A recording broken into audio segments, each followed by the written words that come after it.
முதலில் தலைப்பு செய்திகளை பார்க்கலாம். மீண்டும் மேற்கு கரையை குறிவைத்த ஏமன் ஆயுதப்படை. லட்சத்திற்கும் மேற்பட்ட ஆக்கிரமிப்பு குடியேறிகள் பங்கருக்குள் தஞ்சம். பென்குரியன் விமான நிலையத்திற்கு சேவைகளை நிறுத்தியுள்ள சர்வதேச விமான நிறுவனங்கள்.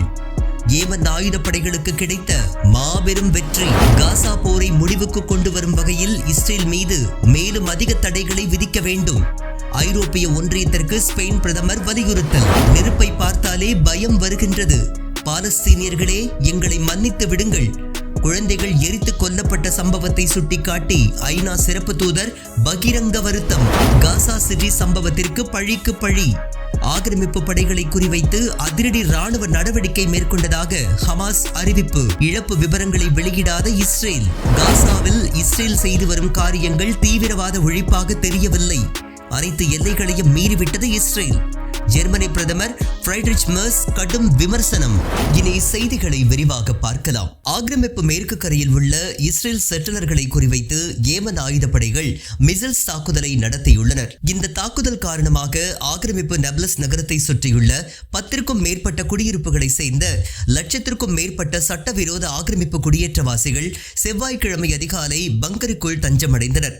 அபாய எச்சரிக்கை ஒலியால் ஆக்கிரமிப்பாளர்கள் மிரண்டு போய் உள்ளதாக ஆக்கிரமிப்பு ஊடகங்கள் செய்தி வெளியிட்டுள்ளன. கடந்த 2 நாட்களுக்கு முன்னதாக மேற்கு கரை மற்றும் ஜெருசலம் மீது ஏமன் ஆயுதப்படைகள் தாக்குதல் நடத்தின.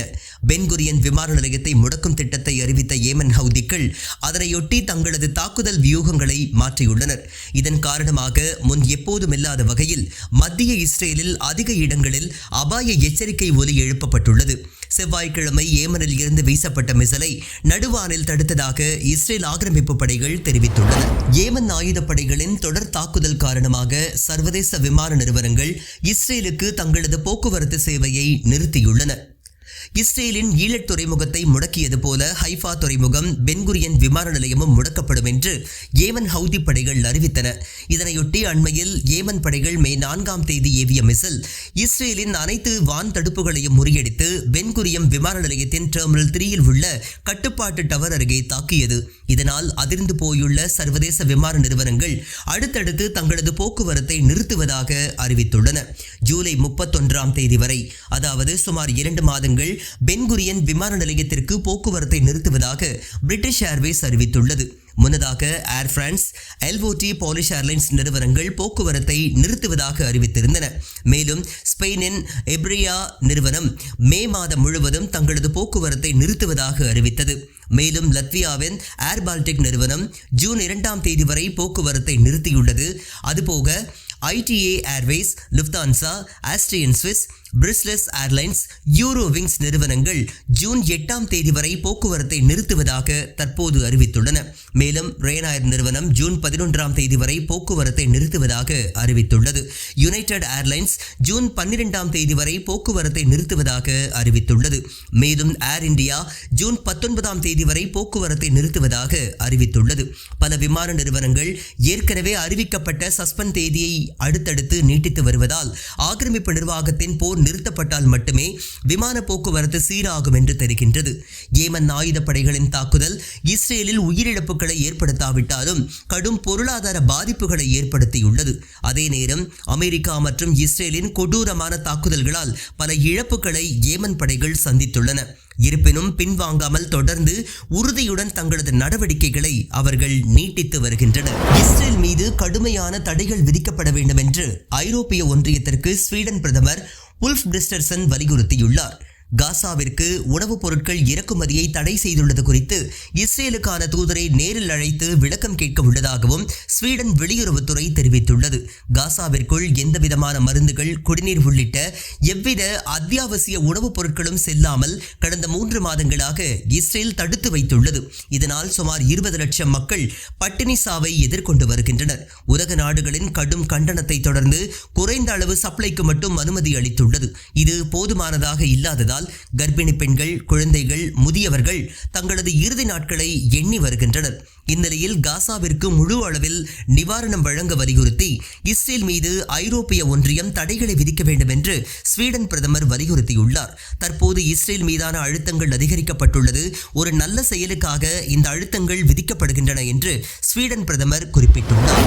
காசா சிட்டியில் இஸ்ரேல் நிகழ்த்திய கொடூர தாக்குதல்களுக்கு கடும் பதிலடி கொடுத்துள்ளதாக ஹமாஸின் அல்-கசாம் படைப்பிரிவு தெரிவித்துள்ளது. கிழக்கு காசா சிட்டியின் சுஜாயியா பகுதியில் ஆக்கிரமிப்பு படையினர் 4 பேரை குறிவைத்து ராக்கெட் லான்ச்சர் தாக்குதல் நடத்தப்பட்டதாக அந்த அமைப்பு கூறியுள்ளது. அதே பகுதியில் இஸ்ரேலின் பல மெர்காவா டாங்கிகளை குறிவைத்து அல்-யாசின் 105 வகை ராக்கெட்டுகள் மூலம் தாக்குதல் நடத்தப்பட்டதாக தெரிவித்துள்ளது.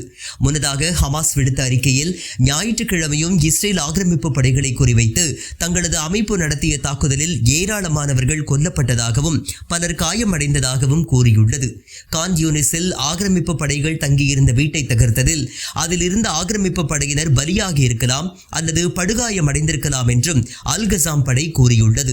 ஒரு சுரங்கத்திற்குள் நுழைய முயன்ற ஆக்கிரமிப்பு படை அதிகாரிகள் மீது நடத்தப்பட்ட தாக்குதலில் பலர் சுருண்டு விழுந்த நிலையில் அவர்களை ராணுவ ஹெலிகாப்டர்கள் தூக்கிச் சென்றதாக ஹமாஸ் கூறியுள்ளது. காசாவில் நடைபெற்று வரும் துயரங்களை கருத்தில் கொண்டு முஸ்லிம் மற்றும் அரபு நாடுகள் இஸ்ரேலுக்கு கடும் அழுத்தம் கொடுக்கும் வகையில் இஸ்ரேலுடன் தொடர்புடைய நாடுகள் மீது பொருளாதார தடை விதிக்க வேண்டும் என்று ஹமாஸ் வெளியிட்டுள்ள அறிக்கையில் கேட்டுக் கொள்ளப்பட்டுள்ளது.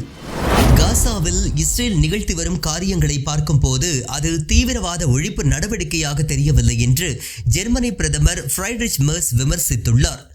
பொதுவாக இஸ்ரேலை நாம் பொதுவெளியில் விமர்சிப்பதில்லை. அதற்கு காரணம் நமது வரலாற்று பொறுப்பு. ஆனால் காசாவில் பொதுமக்கள் கடும் பாதிப்புகளை எதிர்கொண்டுள்ளனர். எல்லைகள் மீறப்பட்டுள்ளன. சர்வதேச சட்டம் மீறப்பட்டுள்ளது. இப்போது நாம் பேசியே தீர வேண்டும். நிச்சயம் நெதன்யாகுவிடம் பேசுவேன். காசாவில் உள்ள கிண்டன் கார்டன் பள்ளி தாக்கப்பட்டுள்ளது. இது மனித பேரழிவு, அரசியல் பேரழிவு. காசா பாலஸ்தீனியர்களுக்கு சொந்தமானது.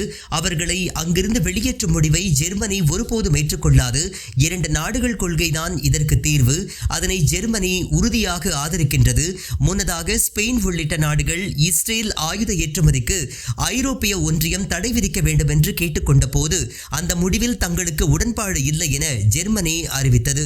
காரணம், நாசி படையால் யூதர்கள் கொல்லப்பட்டதற்கு நன்றிக்கடனாக இஸ்ரேலை ஆதரிக்க வேண்டிய வரலாற்று பொறுப்பு தங்களுக்கு இருப்பதாக ஜெர்மனி விளக்கம் அளித்தது. தற்போது படிப்படியாக அந்த நிலையில் இருந்து ஜெர்மனி மாறி வருவது குறிப்பிடத்தக்கது.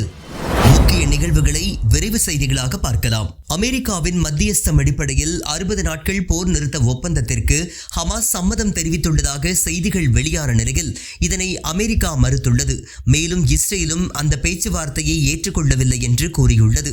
தாங்கள் விதித்த நிபந்தனைகள் வேறு, ஹமாஸ் கூறியுள்ளது வேறு என்று அமெரிக்க அதிகாரி ஒருவர் அல் ஜசீராவிடம் கூறியுள்ளார். இதனால் தொடர்ந்து பேச்சுவார்த்தையில் சுணக்கம் ஏற்பட்டுள்ளது.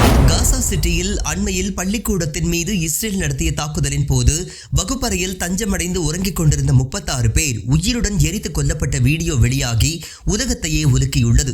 இந்த வீடியோவை தாக்குதலில் இருந்து தப்பிய சிறுமி ஒருவர் தனது பெற்றோரின் மொபைல் போனில் எடுத்துள்ளார். அந்த சிறுமியின் குடும்பத்தினர் அனைவரும் கொல்லப்பட்டுள்ளனர். இஸ்ரேலின் தொடர் முற்றுகை காரணமாக பட்டினி, மருந்துகள் கிடைக்காமை, ஊட்டச்சத்து பற்றாக்குறையால் மட்டும் காசாவில் சுமார் 326 பேர் கொல்லப்பட்டுள்ளனர். கடந்த 80 நாட்களில் கர்ப்பிணி பெண்கள் 300 பேருக்கு கருச்சிதைவு ஏற்பட்டுள்ளது. காசாவில் கடந்த ஒரு வாரத்தில் மட்டும் சுமார் 10 மருத்துவமனைகள் மீது தாக்குதல் நடத்தப்பட்டு அவற்றின் செயல்பாடுகள் முடக்கப்பட்டுள்ளன. இவற்றில் பெரும்பாலான மருத்துவமனைகள் முற்றிலுமாக அழிக்கப்பட்டுள்ளன. இந்த மருத்துவமனைகளில் சுமார் 4 லட்சம் மக்கள் சிகிச்சை பெற்று வந்தனர். தற்போது அவர்கள் சிகிச்சையின்றி கடும் பாதிப்பை சந்தித்து வருகின்றனர். காசாவில் போரை முடிவுக்கு கொண்டுவர சர்வதேச சமூகம் இஸ்ரேல் மீதான தடைகளை அதிகரிக்க வேண்டும் என்று ஸ்பெயின் வெளியுறவுத்துறை அமைச்சர் ஜோஸ் மானுவேல் அல்போரிஸ் தெரிவித்துள்ளார். இதனையொட்டி சர்வதேச மாநாட்டிற்கு அழைப்பு விடுத்துள்ள அவர் இந்த போரை எந்த எல்லைக்கு சென்றும் முடிவுக்கு கொண்டு வர வேண்டும் என்றும் கேட்டுக் கொண்டுள்ளார்.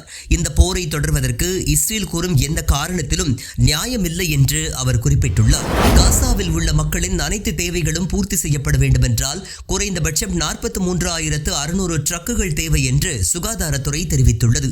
ஆனால் 3 மாத முற்றுகைக்கு நடுவே வெறும் 100 ட்ரக்குகள் மட்டுமே அனுப்பப்பட்டுள்ளதாகவும் இது 1% தேவையை கூட பூர்த்தி செய்யவில்லை என்றும் அந்த ட்ரக்குகளில் வரும் உணவுப் உணவுப் பொருட்களை கூட இஸ்ரேல் ஆக்கிரமிப்பு படையின் ஆயுதம் தாங்கிய கொள்ளையர்கள் கொள்ளையடித்து சென்றுவிட்டு பாலஸ்தீனியர்கள் மீது பழியை போடுவதாகவும் காசா சுகாதாரத்துறை விளக்கம் அளித்துள்ளது. காசாவில் உரிய மருத்துவ சிகிச்சைகளின்றி கிட்னி செயலிழப்பு நோயாளிகள் 500க்கும் மேற்பட்டோர் இதுவரை உயிரிழந்துள்ளனர். டயாலிசிஸ் சிகிச்சைகள் அளித்து வந்த மருத்துவமனைகள் தகர்க்கப்பட்டுள்ளன.